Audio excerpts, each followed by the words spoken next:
Quer saber até onde ir com o treinamento funcional ou a musculação em uma lesão de tendinopatia dos músculos do manguito?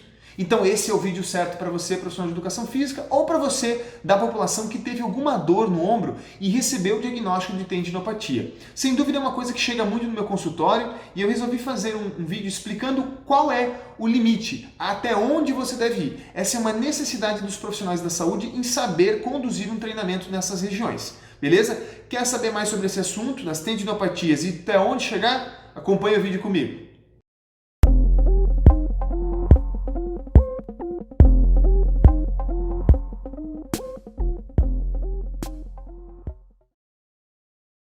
Meu nome é Murilo José Tambosi, sou fisioterapeuta e se você não me conhece, toda semana eu posto muito conteúdo no meu canal do YouTube e também no Instagram, depende de onde você está vendo aqui, acerca de dor, exercício e lesão, para facilitar a vida das pessoas que têm dor a entender o seu processo e procurarem profissionais que possam dar solução adequada para elas. E também para profissionais da área da saúde, em específico os fisioterapeutas e os profissionais de educação física. Hoje um vídeo voltado um pouco mais para o profissional de educação física, a entender, a compreender como você vai sacar, como que você vai organizar um programa de treinamento para atingir o limite daquele treinamento do cliente dentro da lesão dele, sem machucar, obviamente, ele, especificamente em quadros de tendinopatia, tá? Dos músculos do manguito.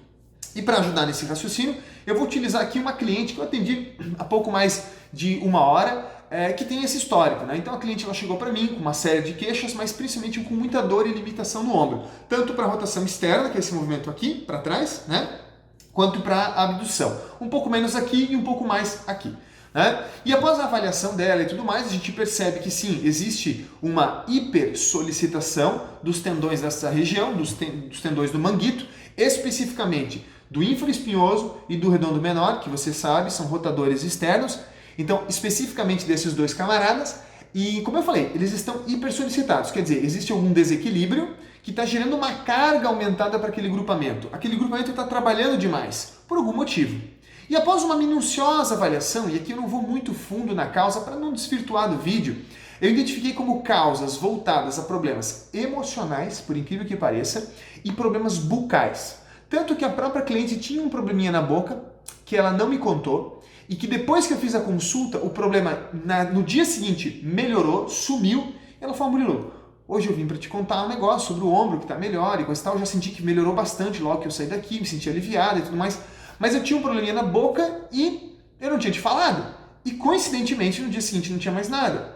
Enfim, isso é um acaso à parte, mas é um fato. Eu tratei o problema bucal, tratei o problema emocional e hoje tratei algumas sequelas desse processo. Então disso daqui vai ter sequelas que vêm a nível cervical, cintura escapular, ombro, né, o próprio braço e tudo mais e pronto. Hoje, em tese, o cliente está apto à atividade física. Porém, ele muito recentemente ele teve essa sobrecarga. Então esses músculos do manguito, especificamente os dois que eu falei, os tendões deles estavam hipersolicitados, então eles tiveram uma agressão, eles tiveram um processo inflamatório. Então você precisa, agora falando com os profissionais, você profissional, você precisa ter uma certa cautela para a produção de movimentos com esse cliente, para que ele não reagudize, pelo menos até a cura completa desse quadro. E sim, eu encaminhei esse cliente para um personal trainer, especificamente para um cliente que eu já conheço, para um colega que eu já conheço, né? Melhor dizendo, um colega que eu já conheço, que ele tem a noção de como abordar esse tipo de cliente, tá? Então, para também ter segurança, obviamente, né? O que seria indicado? Agora, falando, Murilo, até onde ir? Primeiro, quando a gente fala em lesão de ombro, a gente geralmente está... Lesão do ombro, estou falando da glenomeral especificamente, e não da cintura escapular como um todo. Quando a gente fala de uma lesão de ombro, da glenomeral, a gente está falando, na maioria das vezes, assim, em 80% dos casos, em lesões que são de hipermobilidade, excesso de movimento. Aquela da glenomeral está trabalhando muito, porque ela já é uma articulação muito móvel, né? Então, quando você pensa isso, a primeira conduta, depois do tratamento, tá, pessoal? Depois do tratamento de fisioterapia, depois do tratamento se necessário médico, depois talvez de uma cirurgia, sempre pensando em manutenção da saúde, promoção da função e prevenção de recidivas, que é o papel do profissional de educação física. Tá aqui, beleza? A primeira coisa que você tem que pensar assim, eu preciso trazer aquela glenomeral um grau de estabilidade. Não tem como você trazer estabilidade sem ativar essa musculatura do manguito, entre eles os rotadores externos que ela tem hipersolicitado. Então você pode pensar, pô, Murilo, então se eu fizer muito esforço em cima deles, vai piorar. Se eu fizer pouco, também piora. Exato. Por isso que a grande massa dos profissionais de educação física tem muita dificuldade em lidar com esse tipo de lesão, porque ficam com medo de que o cliente sinta um pouquinho de dor e acha que isso faz mal. Ou não queiram que ele sinta nenhuma dor, então eles evitam o movimento.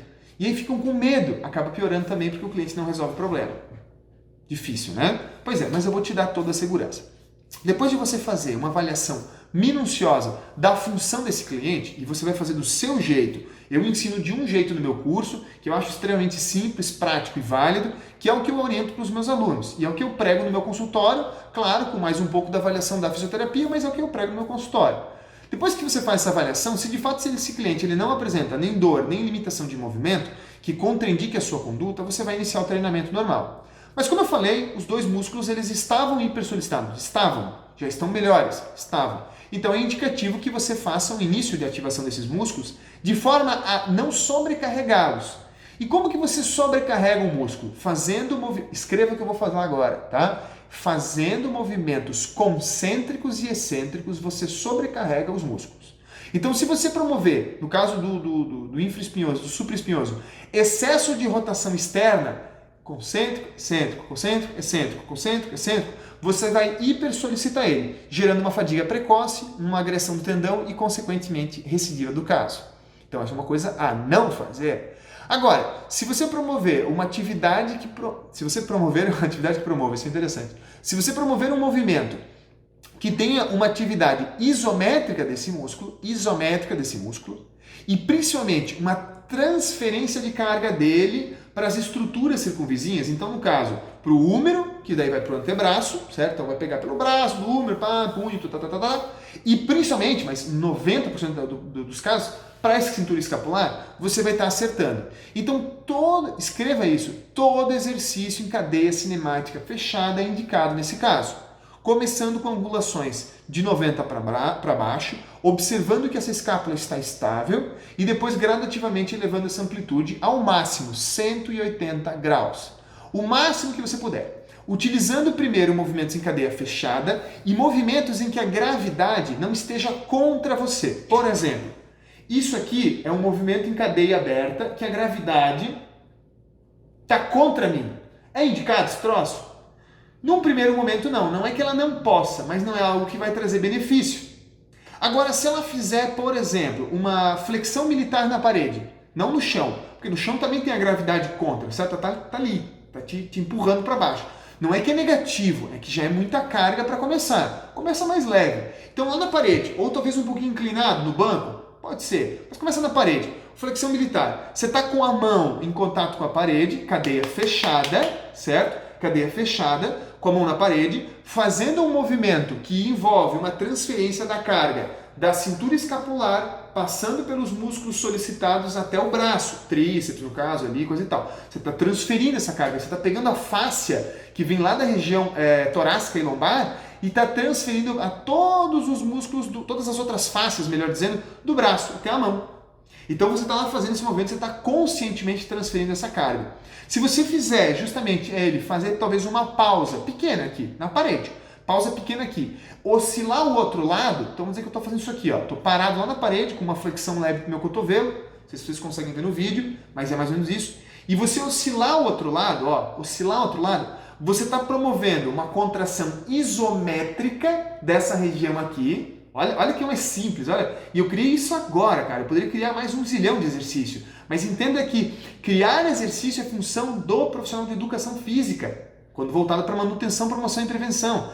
Quando se fala em tratamento, a gente também cria, mas baseado em quê? Nesses princípios. Então eu estou te entregando o bolo, tá? Pronto, feitinho, com glacê e tudo, tá? Então você está lá estabilizando essa escápula, esse húmero, esse braço, esse cotovelo, você está estabilizando de forma isométrica a musculatura rotadora profunda do húmero, que seria ali o redondo menor e o infraespinhoso, e está criando uma certa instabilidade desse lado que vai fazer esse músculo trabalhar de forma correta e transferir a carga ali. Você pode também desenvolver exercícios que promovam o controle da escápula, né? Então, a abdução e a adução escapular. Vou fazer de lado, acho que vai dar mais certo. A abdução e a adução escapular. A abdução e a adução escapular. Crie os exercícios que você quer, mas busque a estabilização da escápula, a isometria dos rotadores externos e não a concêntrica e excêntrica. Cuidado com exercícios em cadeia aberta, foco nos cadeia fechada e trabalhe movimentos funcionais baseados em uma boa execução biomecânica e um bom princípio de desenvolvimento motor humano. Se você não entende biomecânica, não entende alavanca, não entende desenvolvimento motor humano, não sabe sobre lesão, não sabe sobre um pouquinho de doença e disfunção, pula fora que você está fazendo merda. Com todo o perdão da palavra. Pula fora que você vai fazer merda. Nem pega esse cliente, passa para alguém que entende. Beleza? E sim, existem profissionais de educação física que vão entender o que eu estou falando e tem profissionais de educação física que não vão entender. Tem profissionais que vão preferir trabalhar com o povo que é saudável e que tem 1 milhão de personal trainer trabalhando com eles e que é o cara que vai te pagar isso aqui porque todo mundo faz igual. Se todo mundo faz igual, ele pode pagar menos. E tem aquele que vai ficar preocupado para atender um cliente que tem lesão, mas que vai buscar saber mais. E esse cara, ele vai buscar saber mais, e mais, e mais, e mais. Daqui a pouco ele está lidando com todo mundo que tem lesão do seu bairro, da sua cidade, cobrando um valor muito maior porque ninguém quer pegar esse cliente. Beleza? Eu só queria deixar essa sacada. Até onde ir com um treinamento para quem tem uma tendinopatia? Acabei de explicar todo o protocolo. Dá para ir até no máximo, até no limite, tá? Nessa lesão, até no limite, contanto que você siga uma ordem que eu acabei de explicar. É claro que é muito mais elaborado que isso, é muito mais profundo que isso, mas obviamente num videozinho de 10, 15 minutos eu não posso explicar isso tudo. Não posso dar todos os exemplos, todas as bases, todos os fundamentos. Isso é coisa para uma aula de 2, 3 horas, que eu passo dentro do meu curso para quem quer realmente aprender e desenvolver. Beleza? Profissional de educação física, se você entendeu um pouco desse vídeo, sacou um pouco melhor, sabe agora como lidar com uma tendinopatia, não guarda isso para você. Não guarda, não fecha na sua casinha só para você. Divide com as pessoas que são importantes para você, com seus colegas. Mostra que você consegue realmente contribuir com a atividade física deles também. Mostre isso para o seu cliente que teve uma tendinopatia no ombro. Compartilha com ele, ele vai ficar grato para você. Manda esse vídeo para as pessoas que você gosta e para os profissionais da saúde. No mais, se você tiver dúvida, deixa aqui embaixo no YouTube ou na caixinha do Instagram, depende de onde você está vendo esse vídeo, e eu terei o prazer de te ajudar e te responder. Um abraço.